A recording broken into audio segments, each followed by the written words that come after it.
Իրան-իսրայելական կոնֆլիկտի ներկայիս զարգացումները արդեն իսկ որոշակի ազդեցություններ թողել են համաշխարհային տնտեսության վրա, թե կոնկրետ զարգացումների եւ բացասական ընթացքի մասով, եւ թե իհարկե ձևավորված բավական մեծ բացասական սպասումների մասով։ Նախ պետք է նշել, որ բոլոր այն բացասական զարգացումները, որոնց մասին կխոսենք, դրանք ինչպես միշտ նման իրավիճակներում առաջնային են, շոկային են, շատ այսպես ասած զգացական եւ զգացմունքային ուրեմն դրսևորումներ են համաշխարհային տնտեսության տարատեսակ բաղադրիչների եւ էլեմենտների մասով եւ կախված կոնֆլիկտի տևողությունից, դրա զարգացման հնարավոր հետևանքներից իհարկե բավական անկանխատեսելի, այդ թվում նաեւ հնարավոր զարգացումների եւ մասշտաբների մասով, բայց առայժմ խոսենք ներկայիս զարգացումների մասին, ինչպես եւ սպասելի է նման քաղաքական,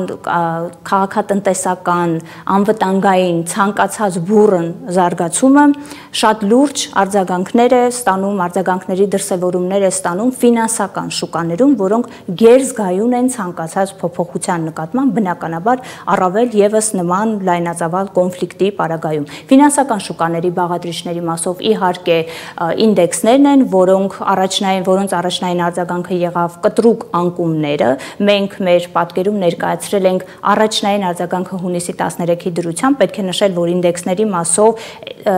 այսպես կոչված առաջին շոկից հետո որոշակի վերականգնում այս օրերի ընթացքում եղավ, թեև սա եւս հետագայում կանխատեսելիության իմաստով որևէ կերպ դժվար է ասել ինչպիսի զարգացում եւ վարքագիծ կդրսևորի, նորից պայմանավորված հանգամանքով, թե ինչպիսի ընթացք կունենանք արդեն կոնֆլիկտի մասով, ռազմական իմաստով։ Նաեւ բավական զգայուն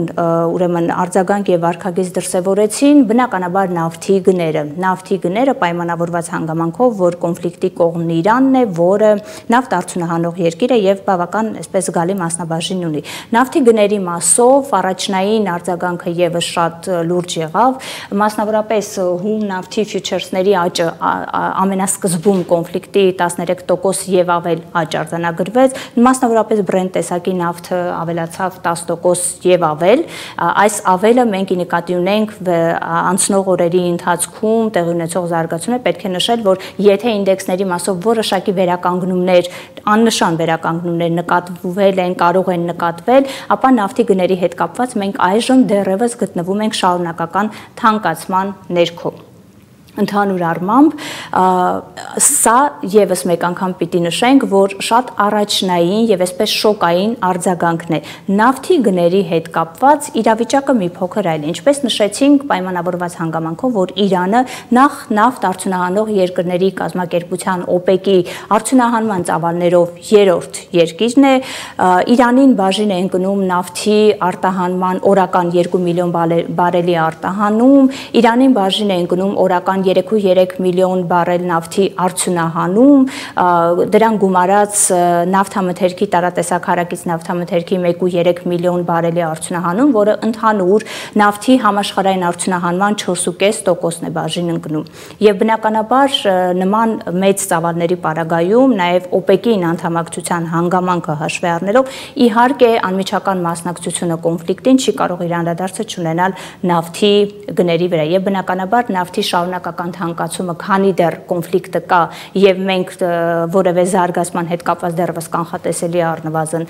իրավիճակի հետ գործ չունենք, բնականաբար նավթի գների թանկացումը կշարունակվի։ Պետք է նշել, որ թանկանում է նաեւ ոսկու գինը եւ սա ընդհանուր առմամբ համաշխարհային գնաճի նոր ալիքի ձևավորման իհարկե շատ լուրջ նախադրյալ է։ Եվ այնուամենայնիվ, թեև նավթի գների թանկացումն արդեն իսկ համաշխարհային տնտեսության համար լուրջ ցնցման եւ շոկի առիթ է, եւ այս մասով, այսինքն եւ նավթի գների մասով, եւ առևտրատնտեսական եւ լոգիստիկ շղթաների հնարավոր վերաձևումների մասով, եւ առհասարակ համաշխարհային տնտեսությունում բացասական սպասումների մասով, շատ ավելի այսպես մեծ ուշադրություն է այսօր գրավում եւ վատագույն սցենարը համաշխարհային տնտեսության տեսանկյունից իհարկե վատագույն սցենարը դիտարկվում է Իրանի կողմից Հորմուզի նեղուցի հնարավոր արգելափակման խնդիրը։ Իդեպ Հորմուզի նեղուցի արգելափակման հավանականության մասին նույն Իրանի կողմից հնչել է։ Ինչով է պայմանավորված այս լոգիստիկ ծովային ճանապարհի կարևորությունը։ Նախ պետք է նշել, որ Հորմուզի նեղուցով ուրեմն հոսում է համաշխարհային նավթի հոսքերի 20%-ը մոտավորապես, սա իհարկե որոշակի միջինացված ցուցանիշ է։ Միևնույն ժամանակ ծովային բեռնափոխ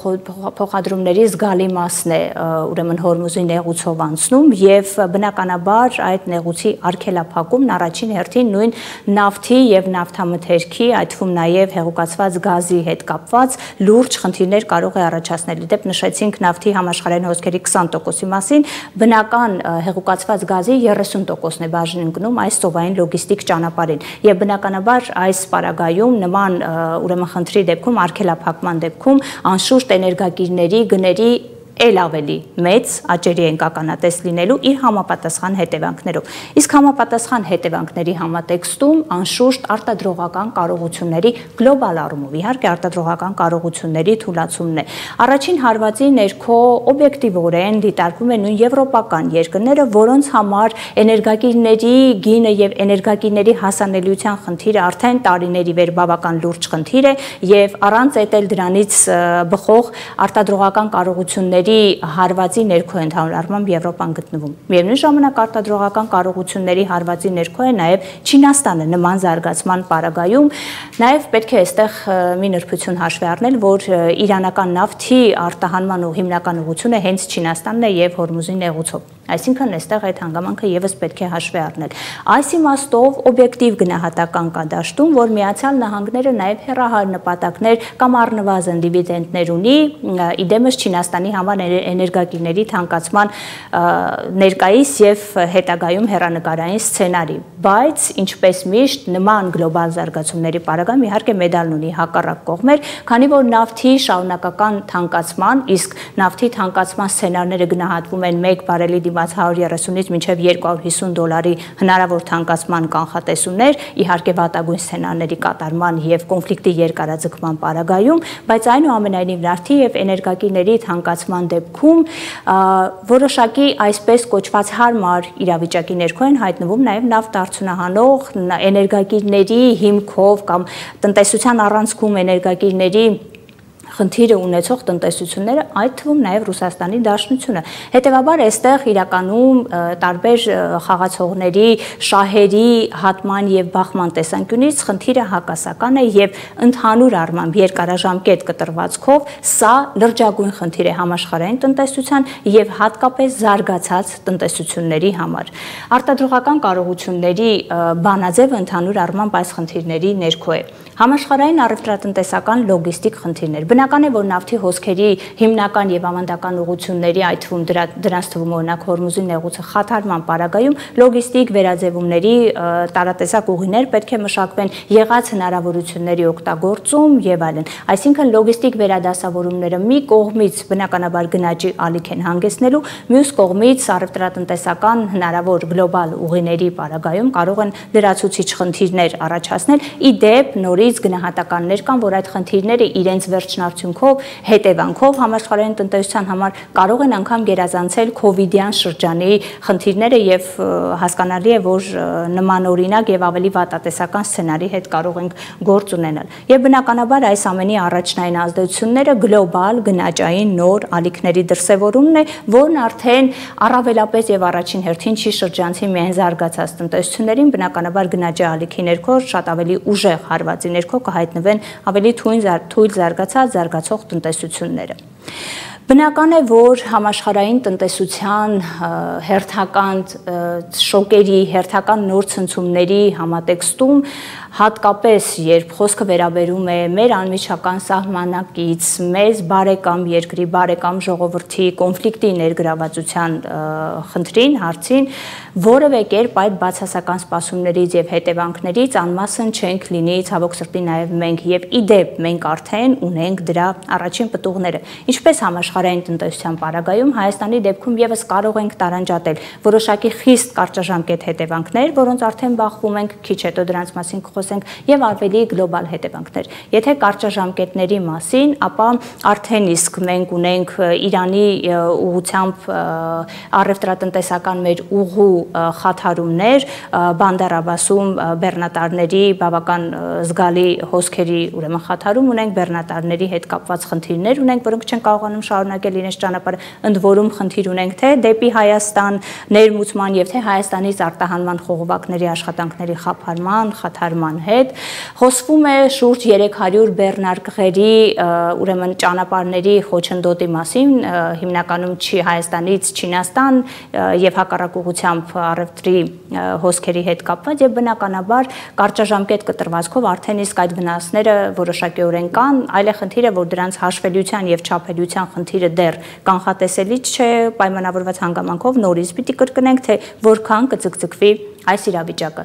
Շատ ավելի լուրջ եւ խորքային են այդ գլոբալ հեռանկարները նորից կոնֆլիկտի երկարաձգման, ձգձգման, վատագույն սցենարների իրականացման համար։ Պատահական չէ, որ արդեն մեզ մոտ կան մասնավորապես ֆինանսների նախարարության կողմից կան գնահատականներ, որ գլոբալ հետևանքները եւ վատագույն վատատեսական սցենարների պարագայում այդ թվում հնարավոր է Հայաստանի տնտեսական կանխատեսված, նախատեսված 5.1%-անոց աճը նվազեցվի եւ կրճատվի հասնելով 1.3%-ի։ Սրան իհարկե կարելի է ավելացնել Հայաստան-Իրան առևտրատնտեսական հարաբերությունները, դրանց հնարավոր խնդիրները, իդեպ մեզ համար շատ կարևոր եւ կենսական նշանակության ուղղություն, պարզապես նշենք, հիշեցնենք, որ 2024 թվականի տվյալներով Հայաստան-Իրան առևտրաշրջանառությունը մեր ընդհանուր առևտրաշրջանառության 2.4%-ն է եղել, այսինքն տեսակարար կշիռը 2.4%-ն է եղել, բացարձակ թվերով մոտավորապես $740 միլիոն առևտրաշրջանառության մասին է խոսքը։ Ավելի թարմ տվյալներով այս տարվա հունվար-ապրիլին մեր առևտրաշրջանառության ընդհանուր ուրեմն ցուցակի ծավալի ներքո 3.5%-ն է բաժին ընկել Իրանի հետ առևտրաշրջանառությանը, բացարձակ թվով մոտավորապես $222 միլիոն։